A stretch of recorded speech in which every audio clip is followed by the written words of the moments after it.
When ma'am is not around in class. 3 hours later. Class छिटो छुट्टी भयो.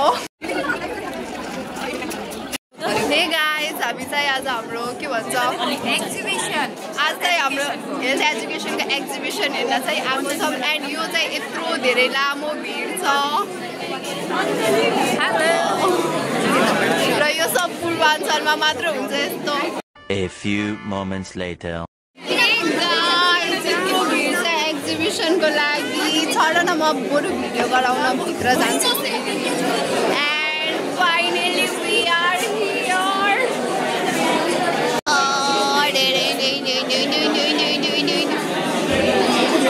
Guys यो चाहिँ एक्जिबिसनमा माइक बनाएको रहेछ जुन चाहिँ हामीले बनाएको थिएनौँ. गाइस यो चाहिँ बर्गर. के भाइ तिमीले के बनाएको छौ आज? आज हाम्रो चाहिँ फन्डामेन्टल अफ हेल्थ एजुकेसनको सब्जेक्ट प्र्याक्टिकल चाहिँ एक्जिबिसन रहेको छ होइन. जसमध्ये चाहिँ हाम्रो टपिक रहेको छ इम्युनाइजेसन होइन. अब इम्युनाइजेसनमा चाहिँ different method of health education रहेको छ होइन. जसमध्ये चाहिँ हामी हेल्थ एजुकेसन दिन सक्छौँ होइन इम्युनाइजेसनको. जस्तै भइहाल्यो दिदी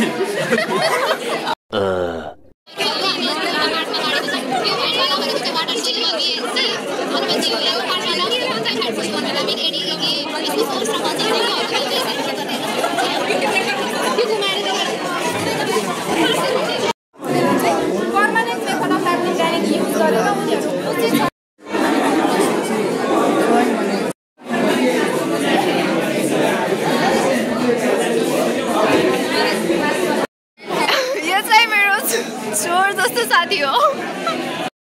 तिमीले चाहिँ आज के बनाएको छौ एक्जिबिसनमा? हामीले चाहिँ आज यो चाहिँ हाम्रो के भन्छ अरे प्याम्पलेट हो जुन चाहिँ हाम्रो प्लेटमा छ. त्यो चाहिँ यता र यतापट्टि लेखिन्छ र अर्को पछाडिपट्टि दुई साइडमा लेखिएको छ. त्यसपछि यो चाहिँ मेन 3/4वाला के प्याम्पलेट भयो. यसरी हामीले लेखेको बारेमा. अनि र तिमीले चाहिँ के भन्न चाहन्छौ सञ्जय? नमस्ते सबैजनालाई. अहिले चाहिँ टाइप्स अफ मालन्युट्रिसनको बारेमा फ्लोचार्टहरू यहाँ हेर्न सक्नुहुन्छ. यहाँ चाहिँ टाइप्स अफ मालन्युट्रिसनमा अन्डरन्युट्रिसन र ओभरन्युट्रिसन भनेर सिकाइएको छ. यहाँ चाहिँ दुईवटा केस अफ सिभियर मालन्युट्रिसनको छ. एकातिर छ पुगेनास, एकातिर छ सुगेनास. र सुगेनासको पेट मात्रै पुगेको छ, सुगेनासको सबै सुगेको छ. भातबाजुले सागबाजु अब भातबाजुले भात मात्रै खाने, सागबाजुले सबै कुरा खाने भइरहेको सागबाजु चाहिँ हृष्टपुष्ट तन्दुरुस्त छ. त्यसैले हामी सधैँ सागबाजु त रोज्नुपर्छ. धन्यवाद. Thank you so much. तिमीहरूले चाहिँ के बनाएको छौ? फ्यामिली प्लानिङ अनुसार मोडलहरू अनि यहाँ हाम्रो पछाडि रहेको छ पोस्टर एनुअल रिपोर्ट अनुसार 79, 80 र 80, 81 हाम्रो प्याम्पलेट रहेको छ. फ्यामिली प्लानिङ अब WHO त हाम्रो नेपालमा म्यारिडलाई मात्रै भन्छ फ्यामिली प्लानिङ. तर WHO त अनम्यारिडलाई पनि भन्छ नि त. STIहरू, मल्टिपल सेक्सहरू, गे, लेस्बियन, LGBTQ कम्युनिटीलाई पनि एड्रेस गर्नलाई भनेर हामीले फ्यामिली प्लानिङ टपिक चुज गरेको. रिप्रोडक्टिभ टपिक नै किन चुज गर्नुभयो?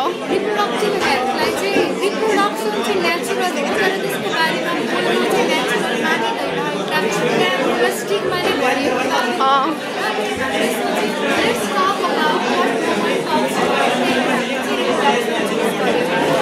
Nice topic. यो चाहिँ स्कप र ओभा भयो, मेन्सुरल कप भयो, प्याड भयो. रिप्रोडक्टिभ थिमको छ यो चाहिँ. सो गाइज यहाँ पनि माइक भेट्यो दुईवटा ग्रुपमा. केले बनाएको है कस्तो राम्रो प्रिटी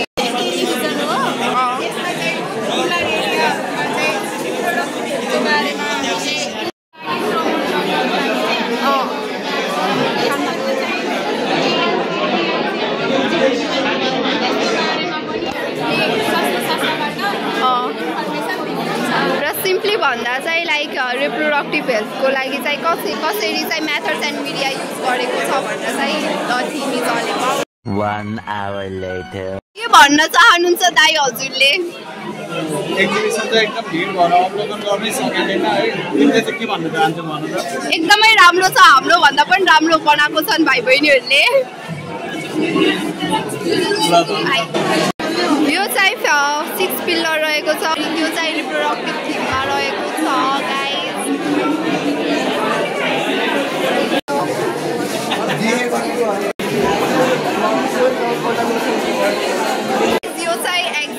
भिडियोमा माइक बनाएको रहेछ नि जुन चाहिँ हामीले बनाएको थिएनौँ भिडियो पाउने हो सो गाइज आकृति तिमीलाई कस्तो लाग्यो एक्जिबिसन चाहिँ मलाई एकदमै राम्रो लाग्यो मलाई कस्तो राम्रो लाग्यो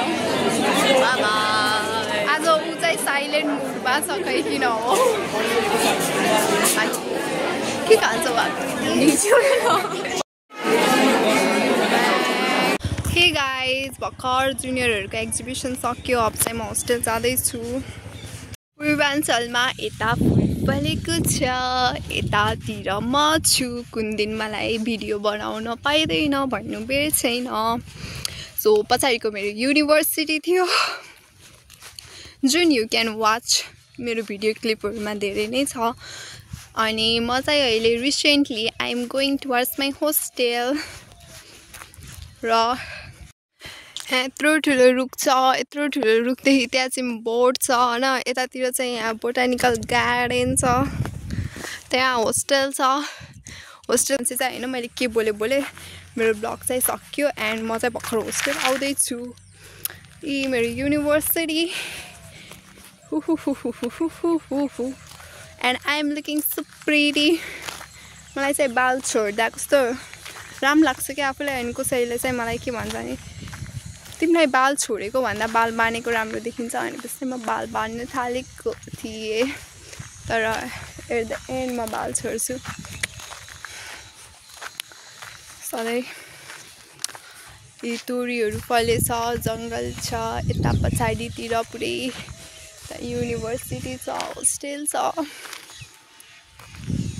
अब म 4th इयरमा गइसकेँ फाइनल्ली जाने दिन आइसक्यो एन्ड राम्रोसँग पढ्नु छ पास हुन जानु छ फाइनल्ली म होस्टेल आएँ होस्टेल आउँदा आउँदा मेरो हालत यस्तो भएको छ and this is my room म मेरो रुम टुर चाहिँ कहिल्यै दिँदैन by by video ends here यसरी चाहिँ मैले आफ्नो टावल सुकाउँछु किनकि माथि जान म धेरै अल्छी छु एकदमै अल्छी नेक्स्ट लेभलको अल्छी बाई बाई